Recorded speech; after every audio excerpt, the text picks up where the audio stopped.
Before we start the podcast, a big shout out to our sponsors and partners, Pro Apparel. They're making waves in the health and fitness industry at the moment. They've got some great gym wear for men and women, so be sure to check them out in the link below. Right, let's get cracking with the episode. Warren, welcome back. How are we? Yes, I'm good, mate. I'm good. Good to be here. And it is welcome back to Below the Belt podcast. I know. One of the OGs of the podcast. I love right? that. I love that. Must have been about just over a year ago now. Me starting out in my living room. Yeah, it was. And I think you're my second guest, or third guest, something like that. Yeah, I was one of your first. From the start. Upgraded to a studio. I mean, the house was lovely. Mate. I'm not knocking the house. But yeah, the studio's lovely. Got to upgrade at some point, right? But yeah, how you been? How's things? What you been up to? I'm good, mate. I'm good. Obviously, since our podcast, obviously in terms of work staying for me, coaching full time. Had the fight. The fight went well. It was a great experience. All in all, mate, I live in the gym. The gym is my first home. My house is my second home. But no, things are good. How about yourself? How are you? All good, brother. All good. And just for the viewers watching who may not have watched the first podcast, you're a professional boxing coach, right? But you've more so stepped away from the professional coaching side of things, but you're still heavily involved in boxing coaching. You've got a very good boxing IQ. I think everyone knows that. And I thought to myself, do you know what? I want to do a bit of a boxing roundup of 2024 and a bit of a look ahead to 2025. And I thought, who can I get on to have a bit of a chat with, a bit of a debate? And I thought, Warren. I was like, he knows what he's talking about. So that's where the idea popped into my head. But yeah, just going back to, obviously you've been coaching for a long time, right? I met you when I was 14 at Red Corner Gym. And you've been coaching for how many years now? 22 years I've been coaching. 22 years, wow. So you've obviously got a vast amount of knowledge. But one thing that you hadn't done was actually step into the ring and fought yourself. Yeah. And one thing I'll say is a lot of people do sometimes say, how can you have a coach that's never fought before? But if there's one thing I've seen, it doesn't always go hand in hand like that. I know that there are definitely coaches out there who have never fought before and have gone on to have a very good coaching career. And I think someone like Adam Booth is a good example of that, right? And again, when someone's being coached by you, I think they can tell that you know what you're talking about. But when you did decide to step in the ring for the very first time, one, what was the reason? And two, obviously you got the win. You got, was it second round stoppage, knockout? Have you got the itch to get back in there again? The itch, definitely not. So the reasons for it was, as I say, I've been involved in boxing in terms of watching boxing at home with my dad when I was a child, when I was a kid, and then he was always a coach. So whenever he would pick me up from school, he would always be working. In the gym coaching, so I was always surrounded by it. I was always surrounded by boxing. So from a young age, I had no choice but to kind of boxing was a part of my life. And then I was training myself just as a youngster in like a boxing class that was coaching. And then at 14, I started coaching a little bit, but really enjoyed it. I really enjoyed coaching it more than what I did actual training and sparring. I just really gelled to it. And then fast forward, to my adulthood, I just never had that urge to fight. I never wanted to fight. So then again, fast forward again to last year, last year started and I felt like I wanted to do it before I got too old. I always thought I never would have regretted it. But then, as I say, last year, I felt like, okay, I think I would regret it if I never did it. Okay. I wanted to push myself. I wanted to challenge myself. And ultimately, I wanted to know that in 20, 30 years' time, yes, it was only a white collar fight, but I did it. And throughout the whole training experience, I treated it like it was a pro fight. I treated, I was up really early training before work. I was in my ice bath in the garden every morning before work. I was, sparring 3 times a week, training, God knows, 10, 11 times a week. I went out running every Saturday night. So my body was used to being active on a Saturday night because if I'm not working, I'm asleep by like 9 o'clock. I'm an early bird. I can't stay awake. So I wanted throughout camp, I wanted my body to get used to performing later on a Saturday night. So in terms of the camp itself, I hated everyday training because it was horrible. I remember seeing you during camp because you were coaching me. Yeah. At that point, right? So yeah, I could see the weight slowly coming off you as well. Yeah, I mean, I like to think I'm a happy-go-lucky, positive guy. I enjoy life. I wake up happy every day. I love my job. I love, I'm in an amazing relationship. My family life's great. Everything's great in my life. But I hated every day. There was 11 weeks of training. I was a grumpy git. The first 4 or 5 weeks, it was exciting. Because it was just, I was just so driven. I was, it was just set in my mind. You could tell, yeah. But then 5-6 weeks in, the weight started to slow down coming off me, and I lost just over 2 stone. Wow. In camp. You were fucking shredded on fight night. Yeah, I know. That's a good sign of me. Like you do get in great shape. Yeah, and then it was just so hard. I was tired. I was moody. Would you say you perhaps, because when I was looking at how much training you were doing, did you overtrain? Did you undertrain? Did you get it bang on? What do you think? Well, I don't know because I've got nothing to... Because you were going hell for leather, right? Yeah. The training. I could see it. I could see the weight coming off you as well. I mean, like you say, I've been involved in coaching for a long time, but I think something we're going to get onto is what makes a great coach. So my experience of coaching professional boxers, professional UFC fighters, amateurs and white-collar fighters now is...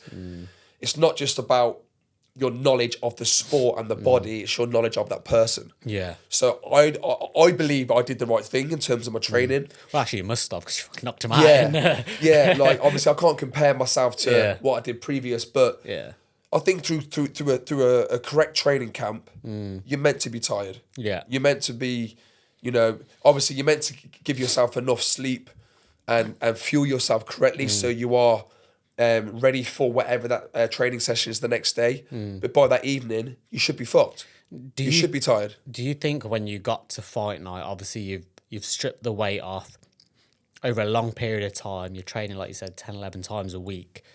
Would you say, because what it looked like to me was you got into fight night, you did the ring walk, you got into the ring, it's like... the shackles had just been let off and you had all that pent up, like, just to fucking let it out. Would you say it worked in your favour? Oh, yeah, 100%. It's crazy because although that was my personal first ring walk, I think because I throughout camp as well, I did a lot of visualisation. Yeah. But because I've done the ring walk thousands of times as a coach... I was kind of used to it, doing that and stepping through the ropes, blah, blah, blah. But because it was my first personal time, but I visualised it, nothing was alien to me. I'd done it a million times in my mind. And like being centre of attention in terms of, when you walk out and everyone's looking at you, they're screaming, they're shouting. I thrive off that. I love that. Yeah. So the ring walk and everything like that, I've done it a million times. So...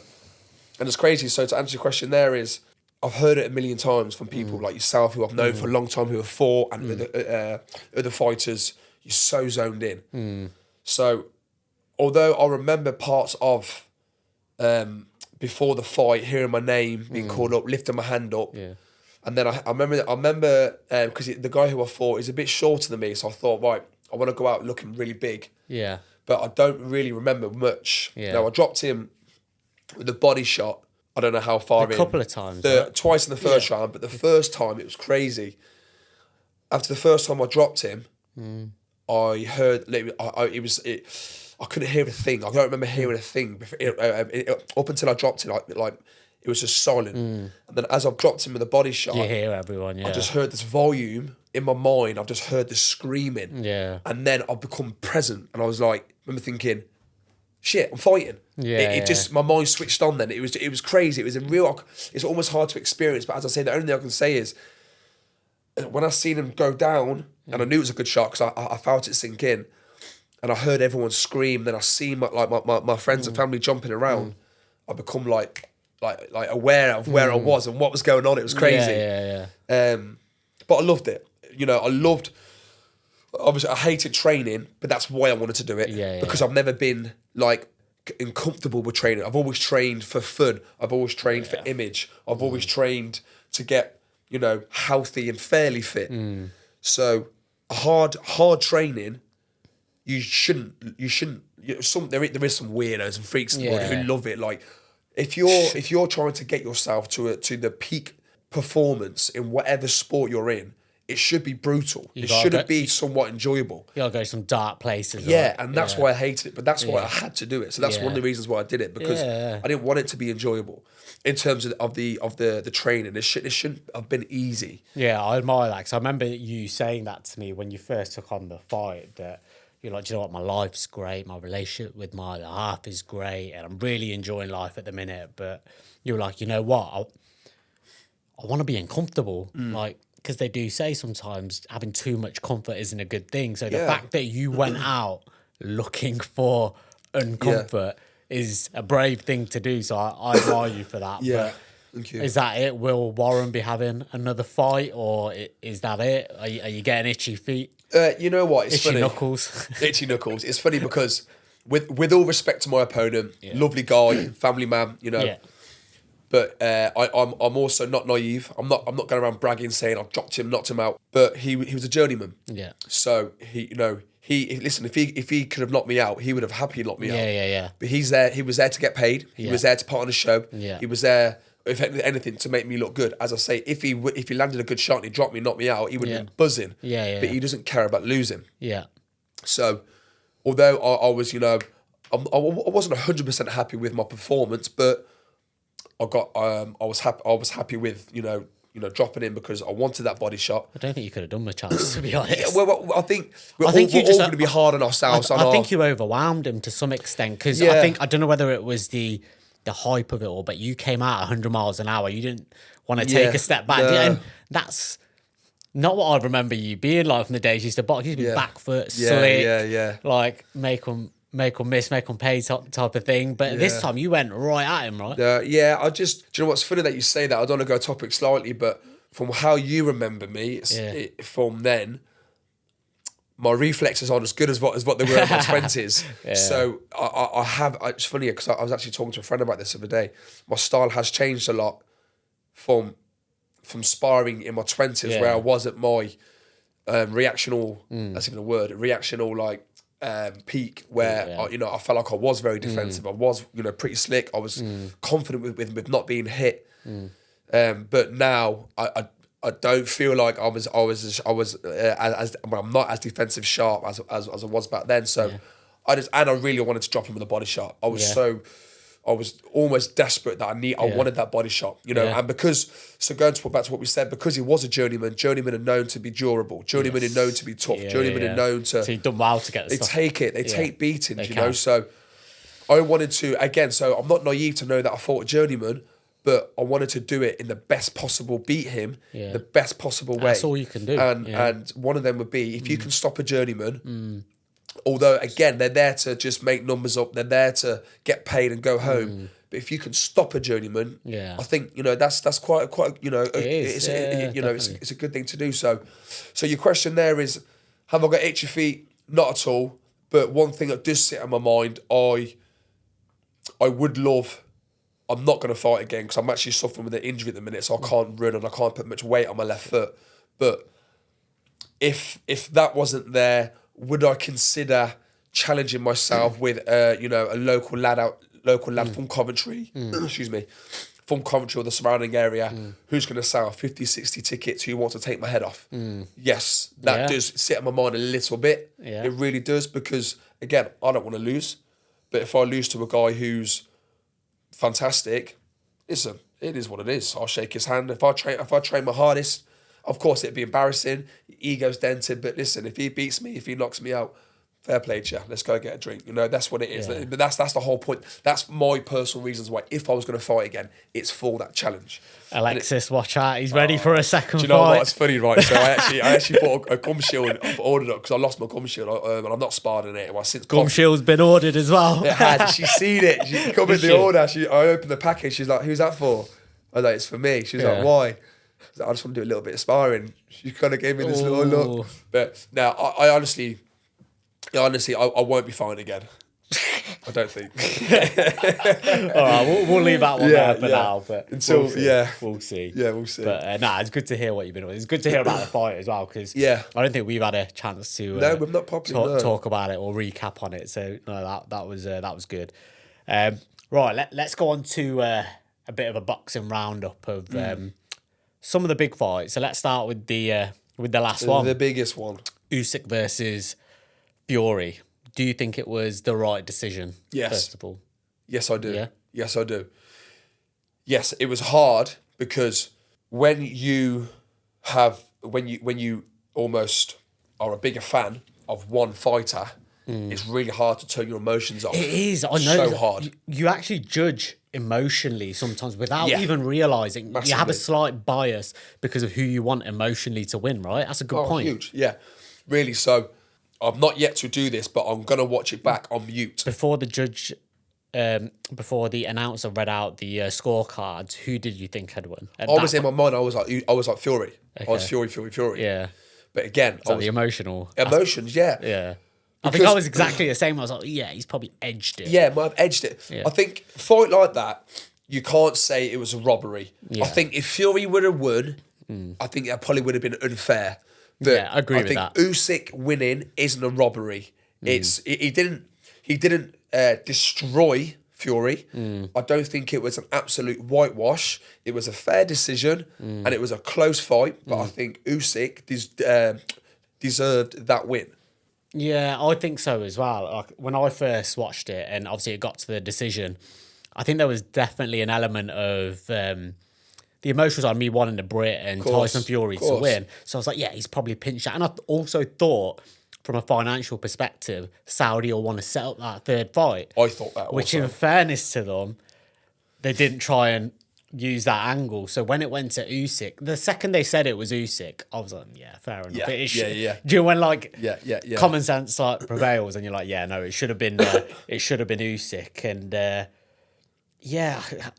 Well, Turkey Al-Sheikh, sorry to interrupt. Go on. Turkey Al-Sheikh actually said, someone asked Turkey, who do you want to win? He said, Fury, of course. And he was like, why? He said, because I want 3 fights.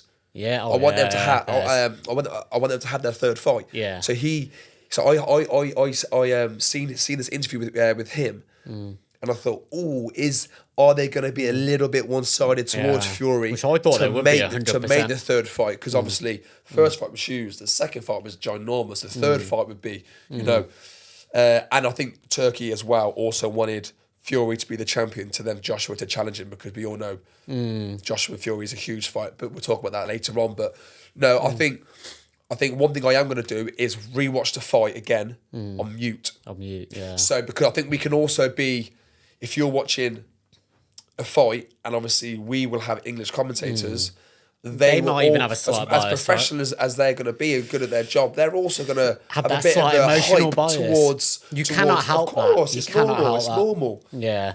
I think if there's one thing that I thought as well is, if you are the challenger to the champion, you can't be expecting to nick a fight. And I feel like with Usyk, you could tell he was more willing to stand there and trade with him. I think he was more confident he'd win those exchanges. And I think his shots that he landed were perhaps more purposeful than the ones that Fury did, and more clean. And that's what I thought. I thought, if you're the challenger, you can never really try to nick a fight from a world champion and then expect to get the decision. Yeah, you got to steal that belt off from him. Exactly. And I think, towards the end of the fight, I don't understand how Usyk keeps that relentless pressure to even the later rounds, because he's not a natural heavyweight. He's had to put on a bit of extra mass, hasn't he? Yeah. And he carries it so well. And then that brings me to another question now. Is Usyk the GOAT? I think that question is, okay, my opinion. I've got a thought on this, and someone challenged me very well, but I'll let you go first. Okay, I'm going to be truthful. In my opinion, the GOAT names that people would throw out, Mike Tyson, Muhammad Ali, Sugar Ray Robinson, all this, I don't have enough personal knowledge on the early generation. And what's the definition of the GOAT as well? Is it purely boxing? Is it also things outside of boxing that come into play? That's not as hard to see. Yeah, that's like, I do believe who you are outside boxing will play a part. Will influence it, yeah. Yeah, massively, because if you're absolutely incredible, but outside outside of the boxing, outside of boxing, in the media, you're an idiot, and you've got bad press and bad publicity, that's going to obviously have a huge dent on you becoming a GOAT. But again, because obviously Ali, he's known to be the GOAT, not just because of what he did out the ring, but for what he did outside the ring as well, for all the positive things you've always seen about him. Which is what I think played a part. Exactly. Right? So back to Usyk, he's got to be up there, because one, just like we said, outside the ring, he, with all that stuff going on, which I don't want to go into this, but Ukraine, the war stopped, surged. He cares about his people, his country. Inside the ring, he's going to go down as, in terms of boxing technical ability, he should really go down as one of the most greatest technical boxers, heavyweights of all time. Like what he can do as a heavyweight is phenomenal. So I think, is he my GOAT? Who would be your, if not him, who would be your GOAT? I think my GOAT's Muhammad Ali, because I grew up idolising that man. Yeah. I grew up idolising him, so I'm like, he was just that person that I watched loads as a kid. So he's deep in my heart. But I think you can't. I just think Usyk's name has to be on that list, top 5, top 3 list. Yeah, I think. But again, it's opinion, isn't it? It is. Obviously, it's based on opinion. I think one of the reasons why I would say he has a claim to the GOAT title is, one, he obviously unified and cleaned up cruiserweight division, right? Yeah. And obviously now he's done the same for the heavyweight division. And I think the manner in which he's done it, where he's dismantled everyone. Exactly. So, like, Joshua had 2 stabs at it. You could tell in that second fight, he gave absolutely everything. And still got nowhere. And the same with Fury. I think that's the best Fury could do. Yeah. And tried to pinch it, still couldn't do it. And if anything, it's Usyk who's been controlling those fights as well. But some of the pushback that I had is, and it was from my good friend Billy Palmer, Billy. I know Billy. And he said, no, he's definitely not the GOAT, because when you go back to the older generations of boxers, they were more hardened and tougher, and it was a much better generation of heavyweight boxers than there is now. But then I think the type of boxer Usyk is, how technically efficient he is, no matter how hardened you are, I think he takes that away from you. It doesn't come down to how tough or how good a shot you can take or how many rounds you can go. I just think his pure boxing ability and IQ 100%. Is on such a level that your toughness won't even come into the equation unless there's someone who can match him technically. Is there anyone that can match him technically, do you think? Well, right now, no.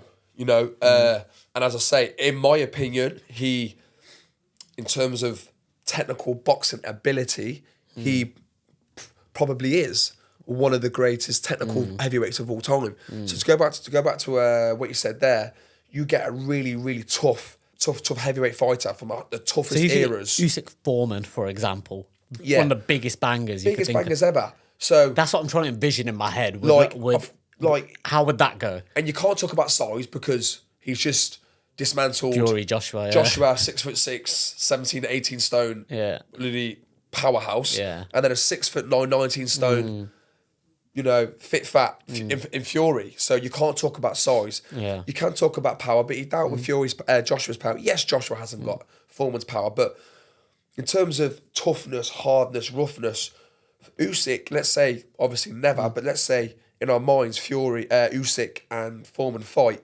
Yes, this Foreman is tough, hard, can bang, but if you can't land a clean punch, exactly, and he's going to get frustrated, he's going to tire. And yes, Usyk might so not hard be to tougher. Hit, right? He might not be as tough. He might not hit as hard. Yeah. But if he's boxing him for 6, 7, 8, 9, 10, 12, 15 rounds, he's going to win. Yeah. But then it always comes down to if that person lands. So it's always the $1 million question, It is, right. And I think it's always that question's always going to get that statement's always going to get brought up. The boxers from 60s, 70s, 80s, 90s, they're much tougher. Of course they are. But the boxers in today's day are much technically better. Yeah. Than most of them. They are. And I've seen Mike Tyson it's evolved. Yeah. Mike Tyson said something once. I watched an interview with Mike Tyson. He said Muhammad Ali was technically terrible. He said his defense was technically terrible. I was like, what do you mean by that? He said he didn't have good defense. He had phenomenal reflexes. Yeah. I was like, that's so true. Because if you look at technical boxers, Mike Tyson was a beautiful technical boxer. Yeah. Muhammad Ali, in defensively, terrible. Yeah. You know, not terrible, but you know, not in terms of sticking to your weight transfer, your hands up, you're not the best, but he just had the ability to read you. It's like he was winging it the whole fight, wasn't incredible. it? Yeah. So yeah, the argument is they're from a tougher generation. Sure, but our argument now is in today's day, the science and the knowledge that we have in the modern day, the technique, it's creating better boxers, yeah, right? exactly. More technically efficient boxers as well, I think. But yeah, I'd have to. Do you know what? Yeah, I'd have to say it. I'd think USYK's a GOAT. USYK, yeah. Because I'm trying to put myself. Like, obviously, you've got USYK and you've got every other boxer from. Yeah. Obviously, I've not seen enough of Rocky Marciano's and the people like that, of or course. even enough of Ali. To be honest, and obviously it's opinion based, but I can't see your Ali's, your Foremans, your Tysons.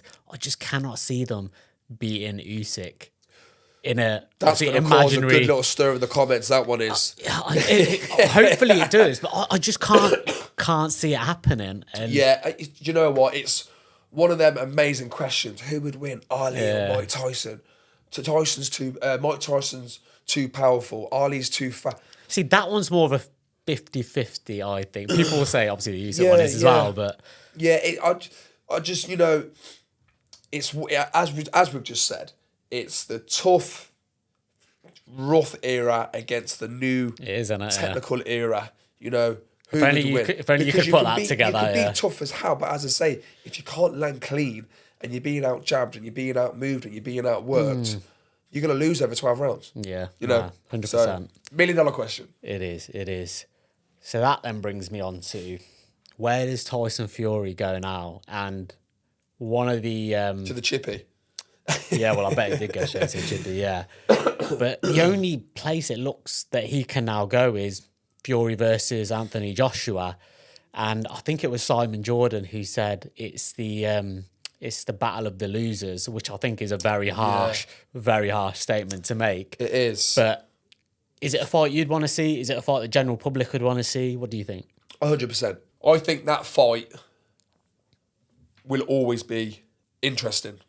It's solely because in the past, how long has Fury been around? 10 years as a pro? They've been our leading two best heavyweights for the past 5, 6, 7. Well, Joshua beat Klitschko, 8 years ago, 9 years ago? It's been that long. Something like that. And that's when he beat Charles Martin before that, I think. Anyway, so they've been our two best heavyweights for 7, 8 years. So the fact they're both not champions now, they were obviously both, world champions. The fact they're not, it's still a great fight. It's a domestic great fight. But I was watching interviews earlier. If Usyk doesn't fight Dubois wants Fury to give Fury another world title shot. That's interesting. I've never even thought about that, actually. Very interesting. As obvious as it now seems, but I've never... because you can't not call Fury world level. He's still an elite world level fighter. But he's just been beat by, arguably one of the greatest heavyweights of all time now. So, and you didn't get whitewashed. The first fight was close. He was very lucky. The second fight was a close fight. And you know what? I highly rate Dubois. You can't underestimate Dubois. But going by me and my opinion, I think Fury beats Dubois. I think you would as well. I think so. Yeah, I agree with that. That's a great fight. It's a great domestic fight. Let's give Dubois his props. He's the next generation of British heavyweights. He's beat our big guy. I'm a huge Joshua fan. I love that man. I was gutted when he knocked him out. But at the same time, it's exciting because the next gen of our UK heavyweights are coming through. And I don't know Dubois, but he was writ off. He quit this. He quit against... I'll be honest, I wrote him off a little bit. After Joyce, I thought, I gave him 4 rounds. I thought Joshua's just too big, too strong, too experienced. Yeah. He's going to stop him in 4. Yeah. I was generally so confident stopping him in 4. You can't write Dubois off. And it's exciting for us as British boxing fans that we're seeing the next generation after Fury and Joshua come through. Yeah.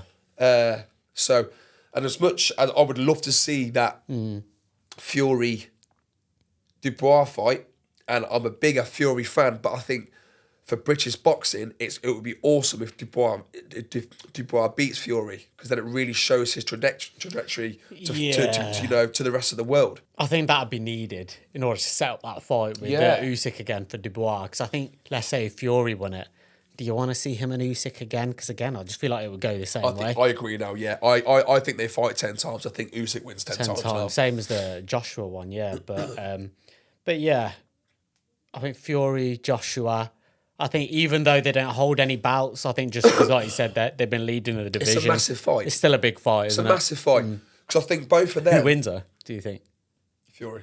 Fury? Yeah, I think Fury, yeah. Do you know what? For years, I said Joshua. I really believed, because I'm a huge fan of both of them. I thought exact same. At first I thought Joshua, now I'm leaning towards Fury. Yeah, I'm a huge fan of both of them. And I was a much bigger Joshua fan up until Fury... Who did he fight? And I just thought, you know what, I like this guy. I can't remember. But I'm an even Steven fan now. And just by my opinion, I think Fury wins. But it's a huge fight because they both individually sell out the Wembley. Is it because you think Joshua's now tailed off a little bit and he's not the same as he once Yes, was? do you know what I do? Yeah, I do. I think, unfortunately for Joshua... His vulnerability has been exposed a little bit now, right? I think he's very gun shy. I don't know. There's, I think when he gets in the ring, he doesn't like hasn't got that like. But do you know what? Actually, wait there. Let's rewind. He got knocked out by Dubois. Before that, he had two fantastic stoppages. He knocked out. Was it not Hug? The guy who cut. He cut Fury. Fury had a big cut. Oh, what was his name? Yeah, I know who you mean. My mind's just blanked. But anyway, he come off two phenomenal stoppages, and he's just started working with Ben Davison. Yeah. I think the UK public kept saying, which I think he started to really dislike, the old Joshua's back, the natty Joshua's back, and it was, but I was excited, because he was knocking people out. He was vicious. He had that nasty streak in him where if he got you on the ropes, it's game over. So I don't like the boxing fans where a fighter loses and they're done. They're done. So I think I don't want to judge Joshua's ability off his last performance, because up until he fought Dubois, he was like he was like. I think it was just wrong game plan from him in the Dubois fight. And he underestimated him. I think most of the boxing fans underestimated Dubois. Credit to the man. He was awesome. He was awesome. I'm sorry. What I love about him stopping Joshua is that he was on the retreat. Joshua hurt him. Yeah. He had him hurt, didn't he? Hurt him. He wasn't bad, but he hurt him, dazed him, stepped back, just to get, composed, and knocked him out. It wasn't like he hurt Joshua and he stopped the kill. He was on the retreat because he was trying to to get his brain together again. That's impressive. You could tell that wouldn't have happened, and he wouldn't have got that win if he didn't fully believe he could do it. He had a lot of self-belief, Dubois, so credit to him for that, especially when everyone thought he was going to get steamrolled.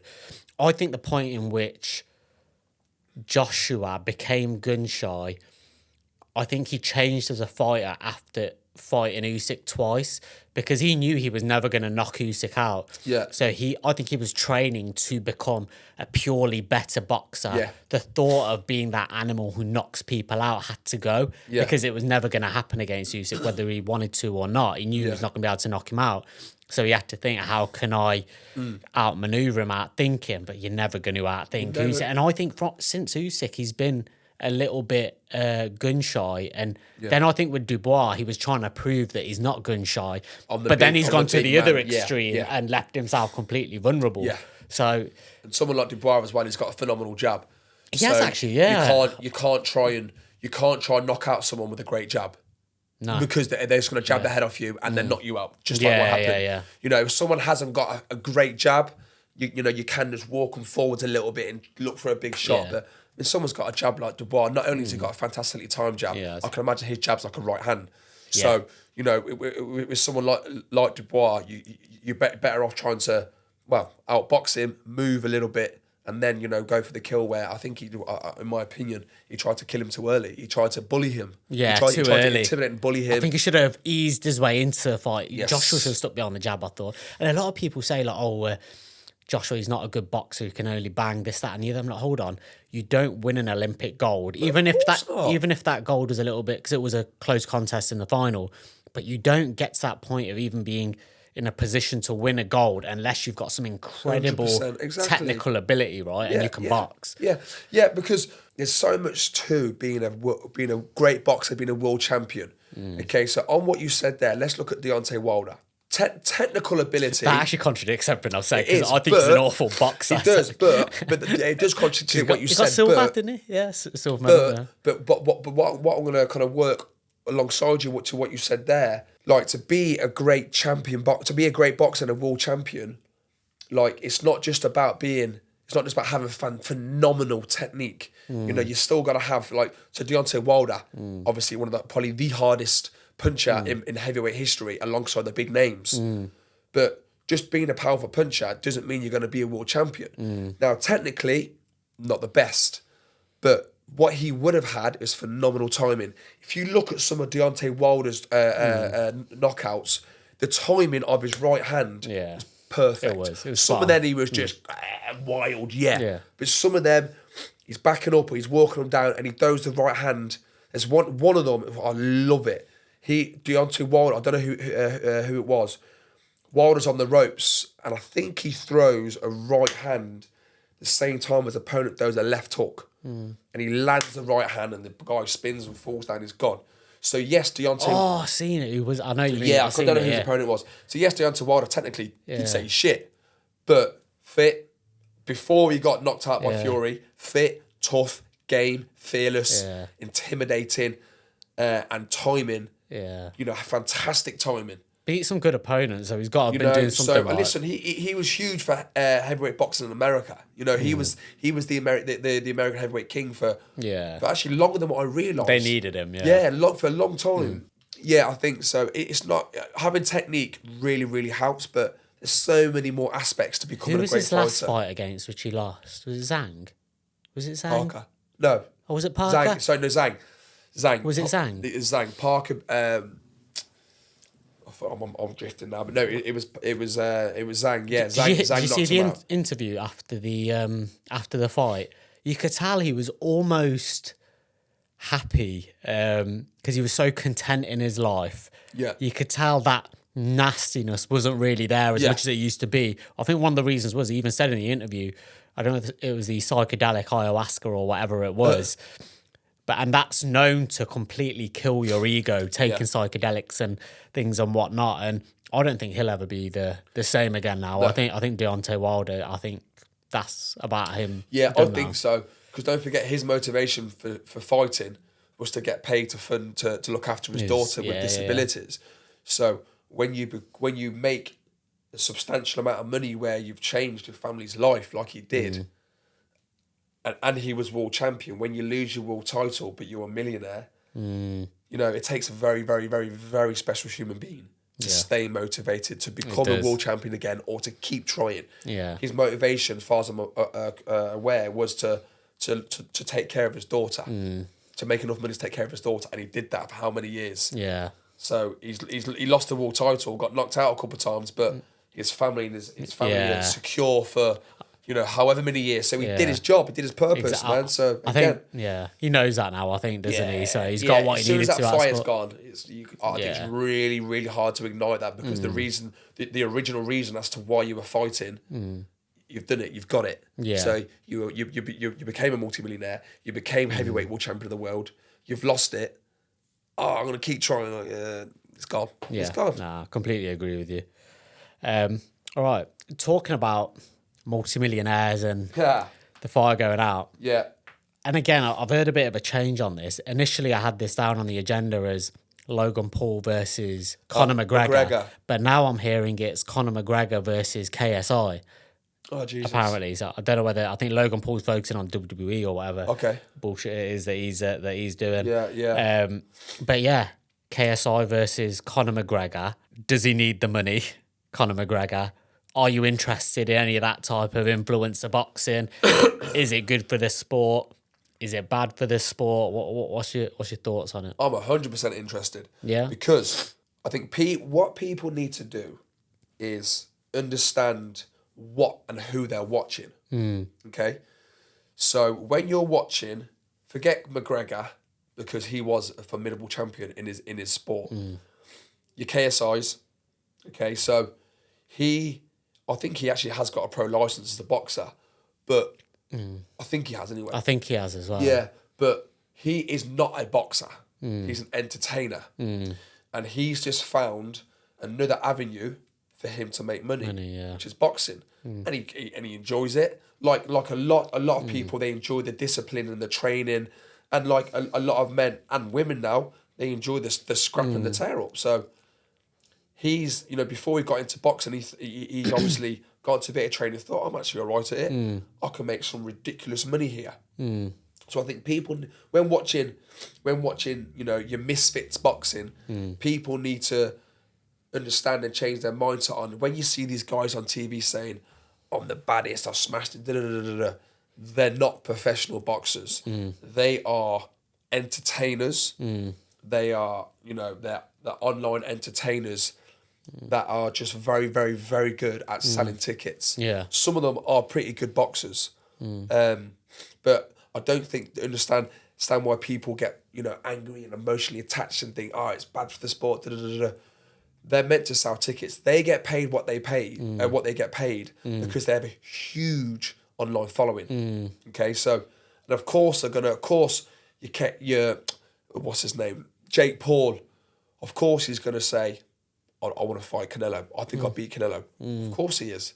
Because he's a businessman and he's an entertainer. Yeah. And he knows that, with all due respect, if you can't beat Tommy freaking Fury, he's going to get spanked by people like Canelo and so on. Yeah. But they're entertainers, and, this is probably insulting to say to some of them, but when you got real boxers who their life isn't to fight and then do a YouTube vlog about it, when they're actually their life, they're boxers through and through, and then you got your entertainers like your Logans and your KSIs and whatever. Their life isn't boxing. They're online entertainers. So yeah, I just think I quite enjoy watching it because it's entertainment. It's not, although it is their boxing, it's a sport. Yeah. It's entertainment. It's show business. That's what it is. Exactly what it is. It's show business. They create the storyline. They create the story and they're hyping up the round table talks beforehand, the pressers, they're in each other's face. They're mouthing it off. It's fun. It's fun to watch, man. Did you watch that last one? I think it was Dylan Dennis and Logan Paul, and then that one. Not Dylan's gonna lie, a sausage. That was a load of bollocks. That, and not gonna lie, at the end of that actual show, I knew what I was watching, but because I think it was KSI and Tommy Fury, was it first? Was it that show? Yeah, because it was a double header. And not gonna lie, I got to the end, I thought that was fucking too awful boxing match. I was expecting more from that, even though it's influencer boxing. Yeah, you still kind of expected a bit more. Yeah. Like it was really, really low level. Boxing. Do you know what I mean? Yeah, massively. And again, when you're watching a Misfits show or these online influencer shows, they're not professional fighters. Yeah, I'm not knocking them because again, they're doing it for probably the similar reason to why I did. Except for they're making a lot more money.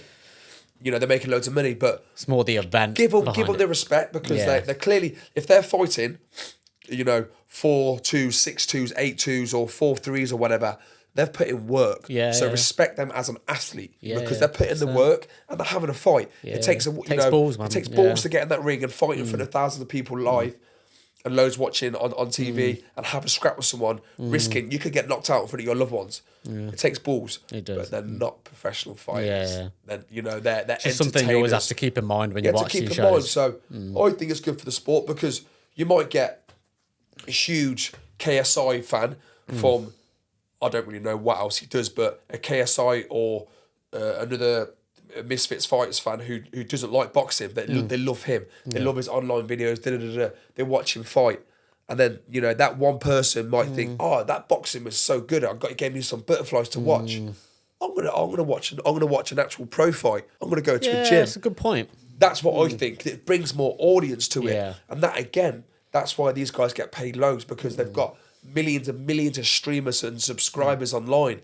That's why they get paid millions. It's not that it's unfair. You get paid what you're worth. Yeah. If you don't sell tickets, you don't get paid. Yeah. It's simple as that. I think that's why a lot of professional boxers feel hard done by, because sometimes a lot of them don't have a following coming into a sport and they have to work their way up. Like, I think Carl Froch, for example, no one knew him at the early stage of his career. He had to work his way up, eventually got the big fights, and he's seeing other boxers now who are straight away earning millions in their first fight, and he maybe feels a bit hard done by, but like you said, you get paid what you're worth, and if they're worth something, they're worth that for a reason. They've built up that worth through other avenues, and if they can transfer that into boxing, then there you go. People want to watch. There's more money in the sport now. There's more money. Yeah. Imagine if Nassim Hamid was in today. I personally believe if Nassim Hamid was boxing, he was who he is, shall we say, he would do bigger pay-per-view numbers than than Floyd Mayweather. Yeah. Like, there's more money in the sport today. That's why, your British title shots now are probably what the world title shots got from 20 years ago. There's more money, there's pay-per-view. Of course they're going to get paid more. It's just silly to say stupid shit like that. That's just made me remember of another fight, which isn't on the agenda, but you reminded me of this person saying Prince Nassim. Yeah. Who's apparently the new Prince Nassim. Ben Whittaker versus Liam Cameron. Oh, Jesus. So, The gymnast. What were your thoughts on that ending to the fight? He threw himself out. I'm a huge Ben fan, and I'm still a Ben fan.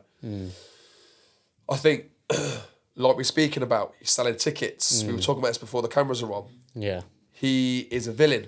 He, in terms of his, we've both sparred thousands. We have sparred each other. Have we ever sparred? Yeah, we sparred each other. Yeah, I remember. So we sparred each other, but we've both sparred thousands of times. So to watch what he does and how he does it's phenomenal. Yeah. So I am a huge Ben fan. I just think he spat his dummy out the pram. I think he saw a get out clause. Liam Cameron. Was it Liam Cameron? Liam Cameron. Cameron. What a guy, beautiful person, humble guy. I've become a fan of him as well. Fan of Liam. Liam, if you watch this, get on the podcast. Yeah. I've become a huge fan of Liam. He wasn't falling for the fancy, flashy tricks. He wasn't, was he? Ben couldn't do the tricks because he didn't feel confident enough to do them. And then Liam was landing, and Ben, I think Ben realised he wasn't hurting or slowing Liam down. Tough cookie, that boy. I didn't realise he was an ABA champion, I think. I didn't know that, he had a good amateur career. And I think it was an easy way out for, I think Ben obviously felt the ropes, Ben, and he thought, Apparently, the corner said to Ben, stay down.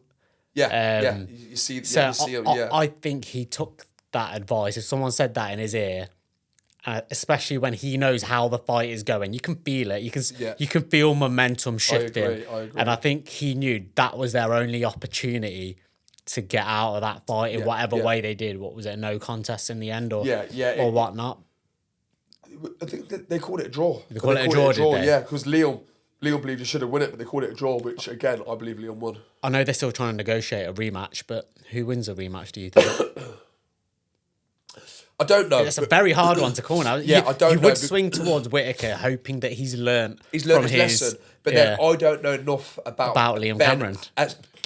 About Liam Cameron as a boxer. Yeah. So I don't know. I'm not going to start throwing names out there and say, because you can say Ben will go away, learn, outbox him. But then Liam might be in Ben's head, and Liam might be Ben's kryptonite, and then Ben might think, and Liam has now got a fucking point to prove, so he might come out vicious and even tougher, so I hope it happens for Ben's sake. I think in my opinion he should do it. You think what? Sorry. I think for Ben Whittaker's career, he needs to rematch him. I agree. I think he does, but I think his team and his promotional team are going to stay away from it as much as they can. Yeah. If they know they've got nowhere to turn, I think they will take the fight. Yeah. I think even now there's disputes between the two promotional companies, Queensberry and Boxer, when it comes to the financial side of things. Yeah. But the money's there to be made. It's the most money Ben's even ever earned in a fight. So, and it's a fight I'd like to see it again. 100%. So I don't think there's any reason why it shouldn't happen other than the promotional teams. It needs to, I think. Yeah. It needs to. Let's see what happens. Right. Another big fight of 2024. Yeah. Bivol versus Beterbiev. Yeah. Which was such a technically on another level fight, right? For the boxing purists, it was a great fight. For the neutral, who maybe didn't quite understand how technically on another level it was. But again, right decision or not? Okay, so I haven't watched this one back a second time. And like we spoke about Fury USYK, in the moment, who did you think won? Bivol. I thought Bivol won in the moment. Bivol. But that I did think, but I'm emotionally attached more so to Bivol. I'm a bigger Bivol He's a box fan. raw boy, isn't he? So yeah, exactly. Of course, I know. Of course, he's a box raw boy, so I want to support my friends. Yeah. You know, friends' journey. But also for the style that I enjoy to watch more, I like Bivol. And I became a huge Bivol fan when he outboxed one of the best boxers in boxing right now in Canelo. Yeah. That he became a fan of. I became a fan of his. What was Ben's thoughts on the fight? Obviously, that's Ben, the owner of Box Raw. So yeah, I believe Ben believed Bivol won as well. Yeah. But again, I think this is going to bring us on to another question. The thing with boxing is, so what I always say in football, when the ball crosses that line, that's a fact. Yeah. Unless for the ball to get past that line, there's been a rule broken, an offside, a handball, whatever. When that ball crosses the line, fact, it's a goal. Yeah.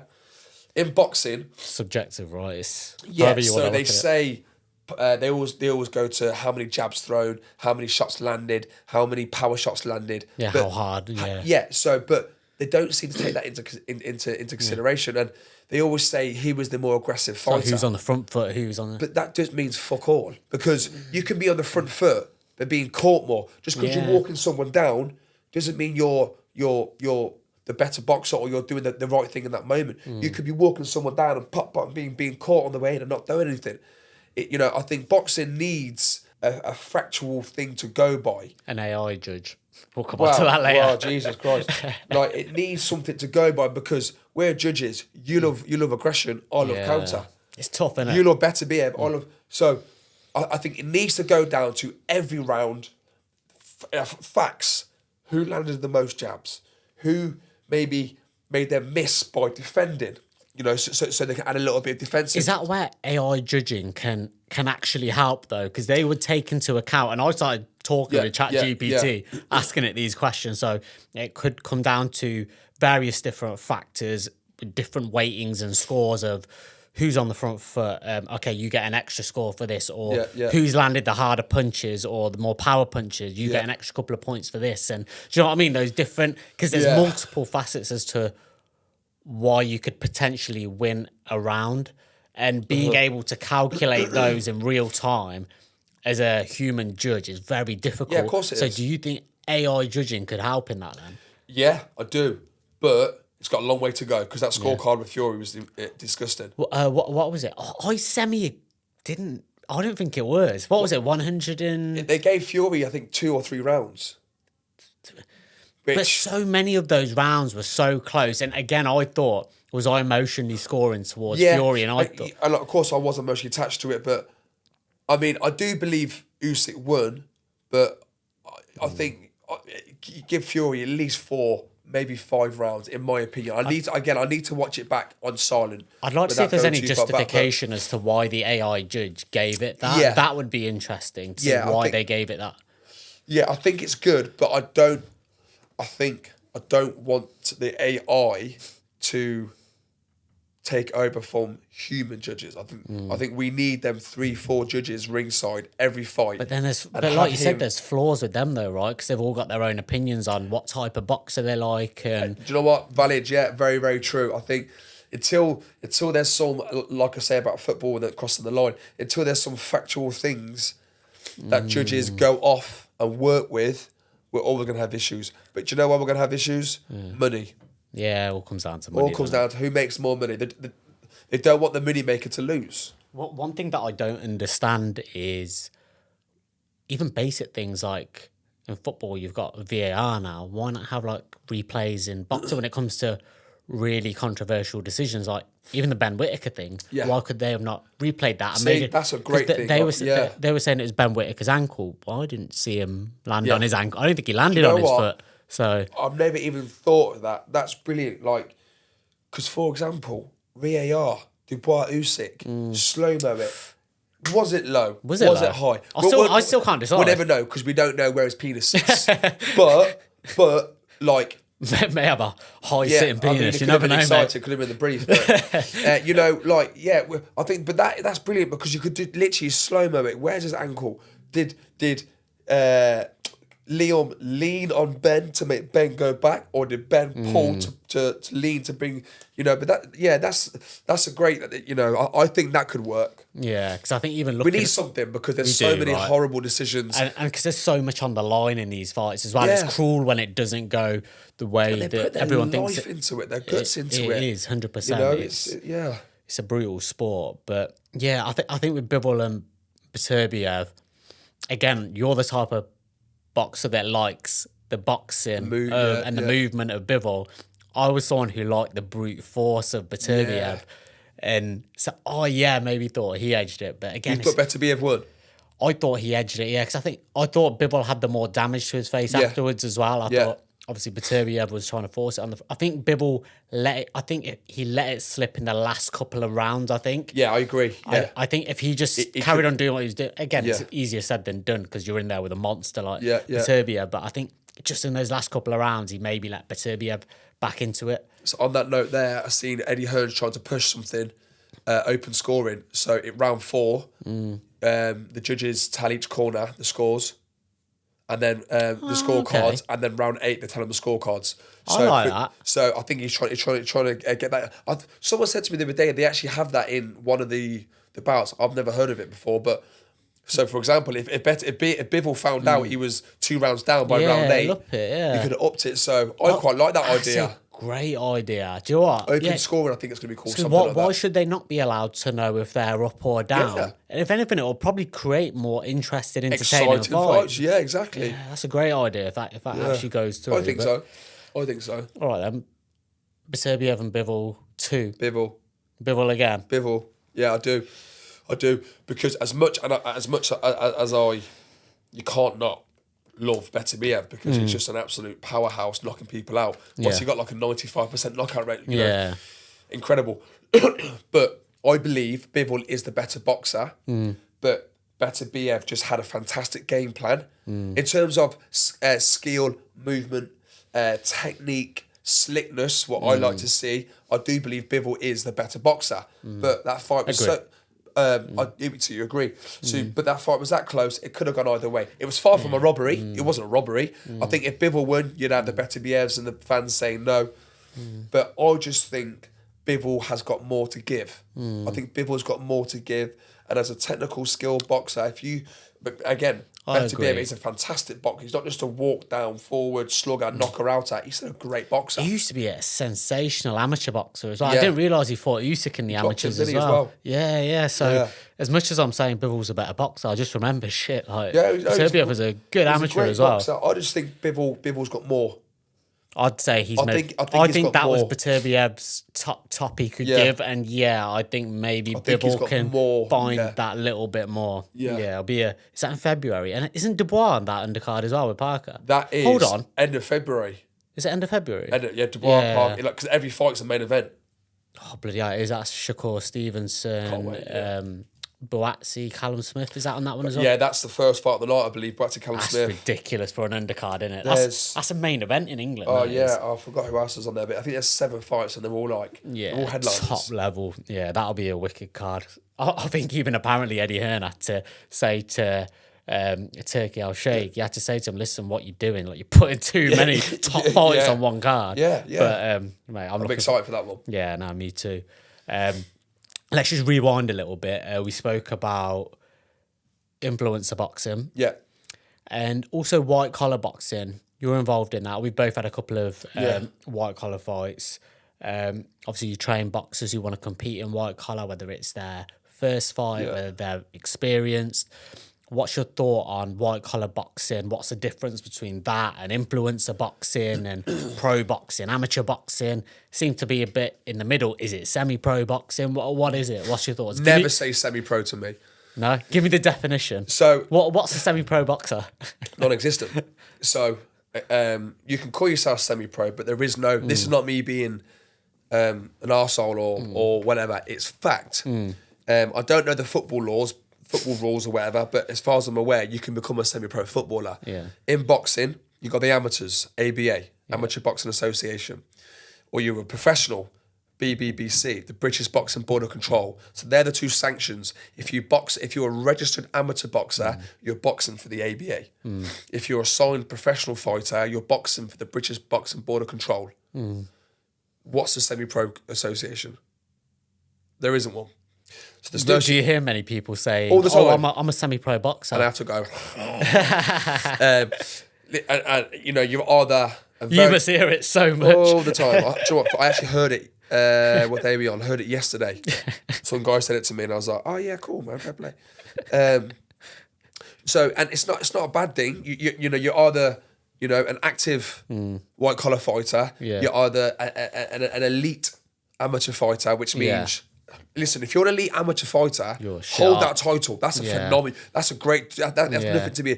If you're an elite amateur, if you're traveling the country and you're fighting the ABAs and you're in you're fighting for England, or you got your GB vest and you're heading towards the Commonwealth Games, you be proud of that. I think when non-boxing fans hear somebody say, "Oh, I'm an amateur, I'm an elite amateur," they think, "Oh, he's amateur. It can't be that good." Yeah. No, if someone's an elite amateur, or even if they're an amateur, to be honest, it means they're a very, very good boxer. If you're a boxer, then hold your head high, regardless. So there's no such thing as semi-pro. There's no such thing as semi-pro. Yeah. Like, so for example, what I did, and what you've done as well, white collar boxing, when done correctly, I think is fantastic. Okay, so for example, me and you've got a great boxing experience of competing. I've got a good boxing experience in coaching and sparring over the years. You're about to call me out live on a podcast, Warren. Don't be silly. I want a challenge. No, but so for example, the show that I fought on, Mark Dubois Promotions, fantastic show. He does, on all the shows that I've seen of his over I don't know how many years, they'll never put you in there with someone who's done 6 weeks training. Yeah. Like his shows, and I've seen that on other shows, not his, on other shows. Well, yeah. His matching's fantastic. When done correctly, it's fantastic. Because what I was going to say was, there's two guys like me and you who've got great boxing experience, who are good boxers, but full-time job, wife at home, lots to do, can't commit to the amateurs and can't commit to the pros, but want to challenge ourselves, want to push ourselves. Sam, Warren and Gian, what a great fight that would be. They're both businessmen, they've both got wives at home, but they can't go to amateur clubs 4 or 5 nights a week because they've got a life, they've got bills to pay. Warren versus Gian 2025. Get ready for it. But stuff like that. But then you've got this 6 weeks. But then you've got the complete newbies who have done nothing before. I think it's great when done correctly. And again, I'll credit him. Mark Dubois shows are fantastic. I am running my own show this year also. Oh, you're running your own show this year? Yeah, there's no smashed it. Yeah. There's no date set yet, but we're hoping, we're waiting for the end of June to be confirmed. But when done correctly, and a respected guy who matches people fairly, it's fantastic because it keeps people, like I keep saying, like me and you who've been involved in the sport our whole life, it keeps us fit, it keeps us pushing ourselves, it keeps us challenging ourselves. But then you've got, Tommy and Johnny next door who have never fought before, who want to challenge themselves, who want to lose a bit of weight because they're struggling with weight loss, and then want to try an avenue of boxing. So they join this fight show, this fight camp, and at the end of it, there's 2 novices.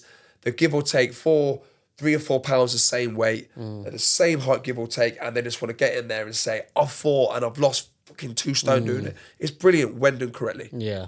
No, that's a good shout, I think. Like I said, I've been to quite a few white collar shows put on by different people, and like you said, there've been some good shows, some great matchups. Yeah. But you've also obviously seen some shows where matchups dangerous. It can be dangerous. So I think if anyone's ever gonna compete in white collar, they need to know they're being looked after. Do your research, do your research on who the promoter is, because you wouldn't want to hurt someone and you wouldn't want to be hurt. Yeah, no, I agree with that. But you just mentioned you're having your own first show. I didn't know anything about this. So are you going down that route now of? Well,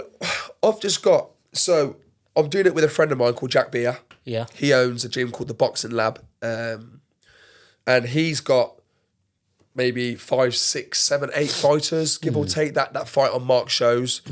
I've now got 5 or 6 active fighters who fight on marked shows, and they're going to keep fighting on marked shows. But we just said, why don't we put our own show on? Why don't we push ourselves, try something different, so we can give our guys more shows to fight on, throughout the year. So okay. Oh, yeah, that's interesting. So we was looking at gonna have to set up your own white collar promotional company. You'll be the Frank Warren, Eddie Hearn, and Ben Shalom of white collar boxing. I'm hoping so. Yeah, you get some cracking white collar shows as well. To be fair, do you know what you really do? Some huge audiences, massively. Well, as I say, I keep saying, but so the show that I fought on, I mean, I don't know how many people were there, but I believe there must have been at least 1,500 people in the crowd. He's got the lights, the DJ, the smoke, the screens. His shows are better than a lot of pro shows I've been to. It's not just like, I mean, some of them are in a little working men's club with, someone shouting in the red corner, but his shows are good. They're professional. Yeah. And that's what I want to do. That's what me and Jack want to put on. Yeah. We want to put on a safe show with a good crowd where every fight is evenly matched, and we're giving people the opportunity to push themselves or to do something that they love doing. And it keeps them healthy, keeps them focused. I like that. I like it. It's good. No, good stuff. I'm looking forward to it as well.